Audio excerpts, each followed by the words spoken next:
Raising women's voices, one story at a time. Welcome to the She Said Project podcast.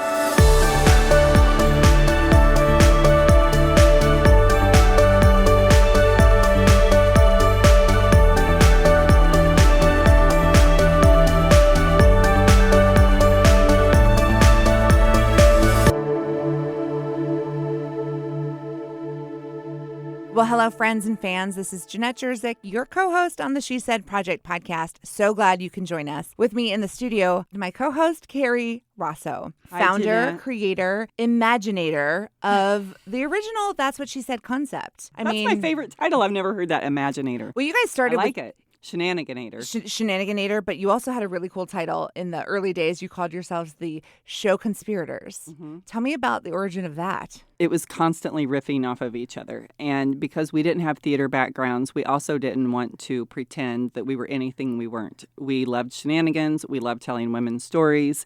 We knew we wanted it to be a show, and so riffing off of each other, I think our graphic designer, Annie Poppin, came up with it. It was perfect. It wasn't trying to be anything that we weren't. It was silly, fun, trying to shine a light on women and honor women's stories. I love it all. I love where That's What She Said is now in 2024, but I will always look back on the beginnings where you, Jill, Casey, what you guys created with innocence and fun. I honor that. I cherish it. I'm grateful for it. It changed my life, but it changed the lives of hundreds of women to this day. I don't even think you guys realized back then the impact that you were birthing, that you were We creating. didn't. And well, we thought it was going to be a one-night show. And so, like for Casey, it was sort of a challenge for her. This is a prove to myself I can do this and stand on the stage. And then I think before the evening was even done, we were talking about the next show and the next speakers. And then all sort of took a look at each other. Oh, this isn't a one-night stand. We've all been there. This isn't just a one-night stand. Sorry. I always, when I tell the story, the origin story of That's What She Said, I always say that this community embraced it. The women showed up. They were hungry for this event and what it represents. And I want you to know that as we grow into more and more communities, I've had the honor and privilege to direct shows in towns like Danville and Indianapolis and Bloomington Normal and Peoria and just recently Decatur. I'm finding the same. I'm finding women who are pleasantly surprised, amazed, curious, open, and they fall in love with the concept of That's What She Said. And when we launched the podcast a couple years ago, one of our goals was for this to be kind of the glue to bring women together from the different communities, to check in with them, to hear about their experiences. But what I love is when we bring in a guest that's from Champaign-Urbana, where we sit today in the Illinois Public Media Studios, because then we're not on the phone chatting with her, calling in from some remote location. We actually get to see them face to face. Don't you agree? It's so great. And I can't wait to get to our guest today because Jenette definitely knows that I'm not a crier. And so it becomes sort of a challenge of who's going to break her? Who's it going to be? And in the very first rehearsal, I hadn't read your piece. And so I didn't know what was coming. And I felt my chest getting tight and my face getting red. And I was trying to avoid eye contact with Jenette because I was like, oh, it's happening. It's happening. And tears didn't come out of my eyes. But it was the hardest I've ever had to battle because I connected with every word you said so deeply and was so taken aback. And I thought, this is what it's like, because by the time show happens, I've usually read and seen and heard it. And I thought, what a powerful thing to hear someone's story for the first time. And it was really like beautiful. The audience gets to. Yeah. So we're welcoming Danielle Hendricks into the studio today. She was one of the speakers in the most recent That's What She Said in our flagship community of Champaign-Urbana, where it all began. Danielle, thank you for making time to come in person. Welcome to our fun, glamorous studio. This is where the next layer of magic happens. We get to check in with our new friends from the She Said process and go, how you doing? Like, how are you doing since That's What She Said? It was a very powerful experience. And I'm just so grateful that I was able to go through this process with you both, because it was not at all what I even expected to be talking about at That's What She Said when it first came around, that you're like, oh, maybe you should speak. I was like, oh, maybe. And thinking about what to talk about, this was actually probably the last thing on my mind until Jenette, you and I had a conversation about what is something you never talk about. I was like, what is something I never talk about? And that's where my story came out. It's something you don't talk about now in your current life, but when you started sharing it, you even expressed it's time. It's time to talk about this and bring it to light so that it's not part of your past that's living in the shadows. Yeah, definitely something that you push down. You push down really deep. It is a lot of emotion, and it's a lot of sad emotion and anger and fear that people will judge. And I always put on a happy face. Like, that's just kind of who I am. And I've even had some folks, when they first heard I was doing a story, were like, oh, great, Danielle's going to be speaking. It's going to be such an uplifting, like, exciting, happy. And then they hear it and they're like, that is not at all what I thought you were going to talk about. So it's very different. You are so correct. That is absolutely your persona in this community. And it's delightful and it's wonderful. But the fact is, we all have darker emotions. We all have sadness that we carry. And you were absolutely brave when you decided that you were going to share. And we've been kind of skirting around the topic here, but for our listeners today, Danielle shared a story called Half Truth, where she shared about her half brother, a beautiful story about her half brother. A beautiful story about her half brother. So I think before we spill the beans, we should just let everyone listen. Let's do that. Let's go to the clip. Here's Danielle on stage, and that's what she said 2024 in Champaign-Urbana with her story, Half Truth. I love meeting new people. So much, in fact, that I've made a career of it. I've been in sales for 18 years, and I get to meet new people every day. I have a pretty good grasp on the general questions that people ask to get to know someone new. So I'm prepared with great responses to spark conversation. However, there is one standard question that catches me off guard every time. I've kept this response hidden away, even from those who know me best. The question, do you have any siblings? It's a fairly basic and simple question. Well, for me, this question is anything but simple. I struggle to tell the story, and I know I'm hiding a part of me by not sharing. So here's the long answer to a simple question. I was born on my brother's half birthday. We are exactly 9 years and 6 months apart to the day. No, I wasn't an accident. My brother is my half brother. So on my brother's half birthday, he got a half sister. Great present, right? I grew up not really understanding much of a difference between half and full siblings because my brother was my brother. There was one difference, and that was our last name. There were discussions about changing his name, but that seemed a little cruel. His last name was Ridgway, and my maiden name was Enos. Yes, rhymes with penis. My brother's first name, Cletus.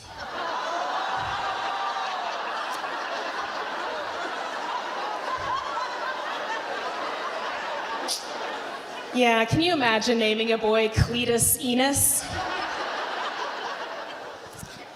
Regardless of a last name difference, I had no hesitation when people asked me if I had siblings. I was proud to respond that I did. However, being from a small town, people just knew who was related. In a small town, everyone knows everything about you. The positive stories traveled fast, and the negative stories traveled 10 times faster. If something bad happened, it was impressive how quickly the entire town knew the whole story, and even parts of the story that didn't happen. I started to understand this around the age of 6 years old. My brother was a sophomore in high school and was quickly changing from the admired high school athlete to the problem child. At first, he was caught drinking alcohol with his friends. Then it escalated to being in trouble with the cops. Alcohol led to drugs and more problems. He moved out of the house before he graduated high school. His reputation was severely tarnished, and he had no desire to try to fix it. My brother was a screw-up, and I was embarrassed to admit that I had a sibling. He was the bad boy who broke all the rules, and I never wanted to be like that. But his bad reputation followed me, no matter how hard I tried to be the perfect child. In high school, my English teacher made the connection. She had my brother during his infamous sophomore year. She asked if I was Cletus Ridgway's sister. I slowly answered yes. She had no words in response. She looked me up and down, and I felt her disappointment. Even though a decade had passed, it was guilt by association in her mind. It didn't matter that I was a straight-A student. She treated me like I was a delinquent who deserved to fail. It felt horrible, and I started to hate the question about siblings. So when I moved to Champaign-Urbana, only an hour away from my hometown, I felt like a new person without all the small-town baggage. However, of course, the question would come up as I met new people. Do you have any siblings? I would leave it as, yeah, an older brother, and pray they didn't interrogate me further. My half-truth answer is what got me through. I was scared of what would happen if he decided to show up in my new life. What would people think of me if they saw this shit show of a life my brother lived? The alcohol and drugs had escalated to violence, theft, and a rap sheet. It was more than a tarnished reputation at this point. He was a criminal. I hid my life from my brother. I begged my mom not to give him my address in fear he would show up high or drunk on my doorstep. He had abused many of the women in his life, and I didn't want to be next. I didn't want him to know about my job in fear he would start asking me for money. After stealing cash from friends and family members, I didn't want to be another target. I also didn't want my job to know that he existed. If they knew who he was, it would be guilt by association, just like high school. So when asked, I still kept my response simple. I have a much older brother that I don't see very often. It was a half-truth, and the hidden half was that I didn't see him very often because I didn't want to see him very often. I was with my mom when she got a call that my brother was in trouble yet again. I was so mad. Here we go again, I thought. I just couldn't believe he couldn't get his life together. He was 34 years old, for Pete's sake. We drove to my brother's house to check on him. We figured that we would get the story straight from him instead of letting the local gossip train blow it out of proportion. I parked outside while my mom knocked on his door. A cop car pulled up next to me and asked what we were doing there. He informed us that they had cleared the area and needed us to move a few blocks away because there was a report that a man had a gun and was dangerous. As we drove to the recommended safe zone, I could see the officers discussing the suspect, and I felt like I was watching an episode of Cops through my windshield. I saw my brother's wanted sketch photo in their hands. I couldn't breathe. This was serious, and I knew he was going back to prison. I was so angry with my brother. This crap had happened so many times. I felt bad for my mom having to go through this yet again. And I started to worry how far this news would travel. Would it be on WCIA? Is this how people would find out? Since there was little we could do, I drove back home. The next morning, my phone rang as I was on my way to work. It was my mom, and I answered with an enthusiastic, "Good morning." She simply replied, "No, it's not." She told me that the police standoff finally ended. When the cops entered the house, they discovered that Cletus had already taken his own life. He had shot himself. My big brother was gone. My answer to the simple sibling question went from complicated to impossible. When people ask, they aren't expecting a long, complicated story, and no one is prepared to hear the words suicide in casual conversation. Being vulnerable is what makes us whole. Truly getting to know someone isn't about giving the easy answer. It's about the tough, complicated truth that I've been afraid to say. It has only taken me 40 years to really answer this simple question, and now I'm ready to share the whole truth about my half-brother.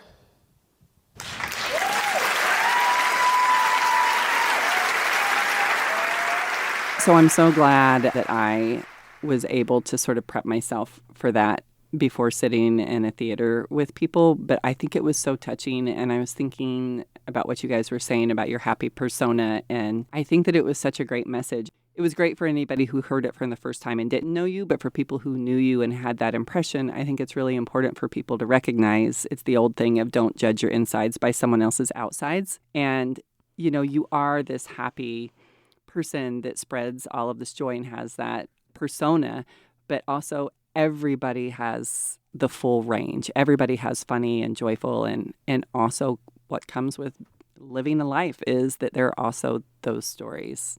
Absolutely. And I try to be as optimistic as possible. And this story might be why I try to look for the positive at the same time, because I went through something like this that I do push down, but there was still so many highlights, what I loved about my brother and our life, and I miss on a regular basis. There is joy. And I know another speaker talked about this too, but like there's joy in every moment, no matter how the emotion is, there are pieces of joy, even in the sadness. I think the first time in one of the rehearsals when you called him your big brother, and I thought anybody who has a big brother or a big sister, no matter how old we are or what the letters behind our name are or our job titles, there's something in us that is always, you know, our mother's daughter, our father's son, our big brother's little sister, always.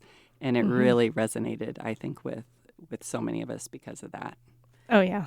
It hit home even more because as we do in That's What She Said, we had a beautiful musical performance as our finale. And when we can, we bring photos of our speakers to the screen. And what you shared specifically for that slide deck was pictures of you and your brother. And the moment they were on the screen, it was clear as day who we were looking at, from infancy to those younger years to those teen years. And there was almost an audible gasp of, there he is. There he is. I cried seeing the videos on the big screen. And we were talking about emotions earlier and hearing it. And a lot of people have asked me, how'd you get through it? Let's And talk about that. I honestly don't know. I think I blacked out. I think it was like, okay. And then it was done.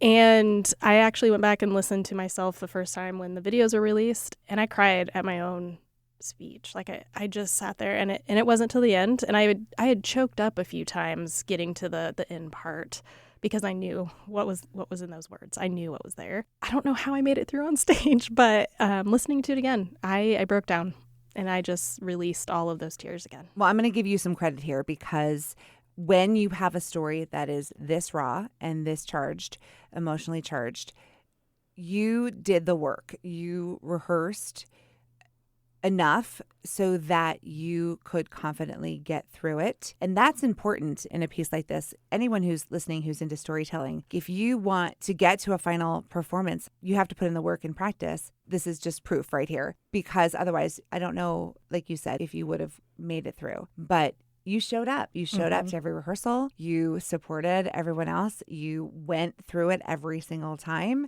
with the emotion that it brought. You didn't shy away. There's something really brave about facing this from every single rehearsal, not just the final show. I mean, from day one. I mean, I remember your face on a Zoom call when we said, okay, what are we going to talk about? And you said those words, this is something I don't talk about. No one knows.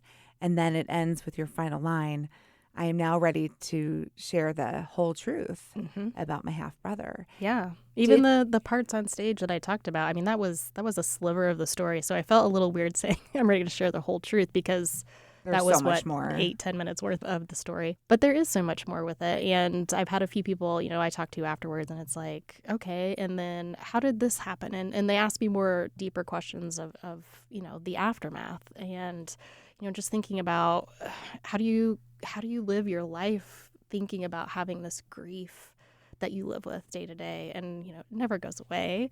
It's there and it creeps back up and it brings tears back to my eyes and, all that. And then some days it's all the joy that you remember about that person and that makes you smile. I would say, yes, it's hard, but the group that I was with, these women that I got to tell the story with, made me stronger and able to say it. They're amazing, amazing women. A friend of mine said, all we can do, it's all about accompaniment. And I thought of that with your group, and I thought of that with your piece. Just bearing witness your brother's story. I thought it was really special. Thank you. Thank you. And that we can all just do that for each other. Mm-hmm. Bear witness. There's power to that. There's a lot of power to just showing up and listening. That's what you always said. People don't know. Carrie's voice is in my head all the time. I'm so sorry. No, you are my mentor. You are my sounding board, my guidepost in the dark. One of the phrases that always resonates is, there is tremendous relief in the telling of our stories. Shining that light. Otherwise, it can just fester and feel so much bigger. And then you tell it and you're like, oh, look, there's light. Yeah, I was talking about how therapeutic it was, and this is a story my mom and I have shared, really, for the most part. Obviously, we have lots of other family members affected by it as well, but my mom and I have been the two to, be stuck together in how we talk about it. We don't talk about it outside of each other, and we were able to talk about things that we hadn't talked about before. The light that was shining, you're all talking about, it's going into those dark places and bringing up things that was more therapeutic for both of us to talk about. It was just a great healing thing, even though obviously you just never fully heal, but it just continued that process for us. Well, it makes me think, we file things away, right? So you had filed this away, you had labeled it, do not disturb, do not talk, do not bring this up. Like, it goes into the database of your brain. And by doing this process, you have to pull the file out, you have to blow the dust off, you have to revisit. And then I wonder, once that file is out and you have an opportunity to relabel it where it goes, do you think going forward you can start having more comfortable, casual conversations about the truth of your family? I think so. I've been asked if I'm related to certain people now since the story came out, just in general. And I was like, you know what? I don't know, because I don't really know much about my brother's side of his family. So more things are being discussed. And it just helps, like, get a whole story, because I was so young at the time. I mean, like I said in my story, that we were almost 10 years apart. So I was a child experiencing a lot of things when he was an adult. And then I was coming into adulthood as he was leaving the world. So, man, there's just so much I didn't know or didn't piece together. And I will differently now that I'm 40. So it sounds different. Everything looks different at different ages, which is why we purposely have speakers at different ages, because we know exactly that. Our experience at 10, 20, 30, 80, we're going to have really different perspectives, hopefully. Absolutely. I like that. Hopefully. That's part of the joy, right? The joy of experience. My 2-word mission statement, inspire emotion. Let's be real. Let's be human. Do you know anybody who goes through this world just pretending they're okay all the time? Yeah. Me. I'm fine. I'm fine. Why do we do that? I don't know.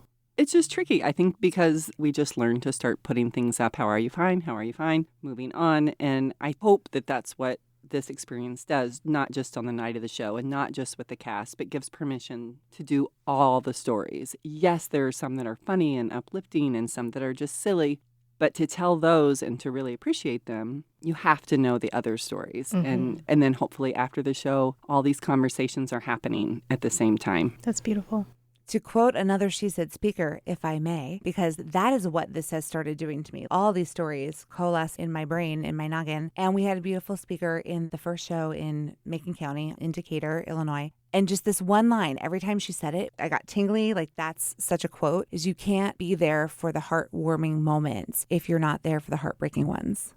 Dude, that one gets me every time. Goosebumps. It's the accompaniment. I just keep thinking of my friend who says that. It really is. Everything is about accompanying each other and bearing witness. Yeah, and it's that finding the human part of yourself. And you were talking about saying raw. Like, this is raw, and it's scary to be raw. It's easy to say, I'm okay, and just move on, because I didn't want to talk about the raw part. We always say not just the most important thing to tell a story, it's also equally important to listen to this and to hear the story, because it's important to us as we feel protective over our speakers. We want it to be received with the grace that it's delivered, with love and grace. And it has to be both of those things because you're taking such a risk to put yourself out there. But might I say, we have the best audiences ever. Their whole goal, they're there to laugh. They're there to high five you. They're there to support you. It does not get any better than a She Said crowd. I think I say that to the cast almost every time right before the show.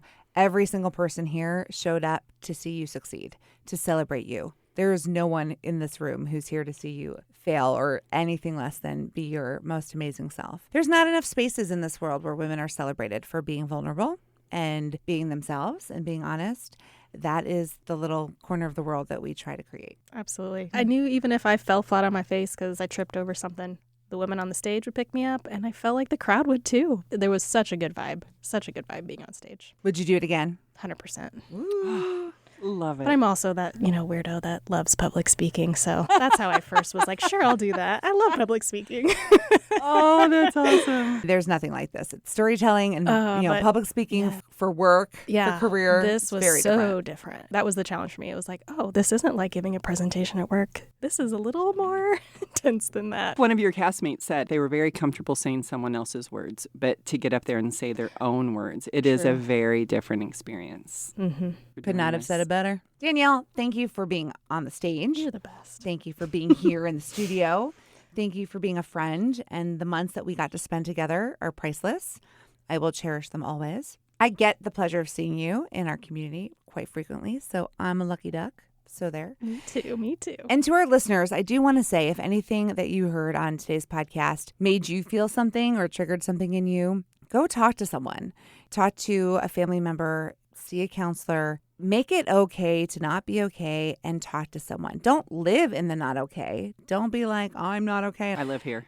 Yeah, no. Be okay being open and honest and owning your story. We know how powerful that is. If we can inspire one person to do that. Yeah, you don't have to tell it to 1,000 people. Maybe just tell it to your one person. But when you do tell it to 1,000 people, let me tell you. Call us. Well, perfect. So our friends who are listening to our podcast, we cannot thank you enough for your support through the years that we have been sharing these stories by amazing women, first in Champaign-Urbana and now in communities across the Midwest. Thank you to our partners, Illinois Public Media, and to our sponsors, Sterling Wealth Management, Carl, and Health Alliance, for making this podcast possible. We wish you nothing but the best as you explore your stories. I'm Jenette at the She Said Project Podcast. Over and out. Thank you, Kerry. Thank you for listening to the She Said Project Podcast in partnership with Illinois Public Media. All materials contained in the podcast are the exclusive property of the She Said Project and That's What She Said, LLC. For more information on our live shows, go to shesaidproject.com. This podcast was made possible with support from Carl and Health Alliance and presented by Sterling Wealth Management, empowering women to live their best lives.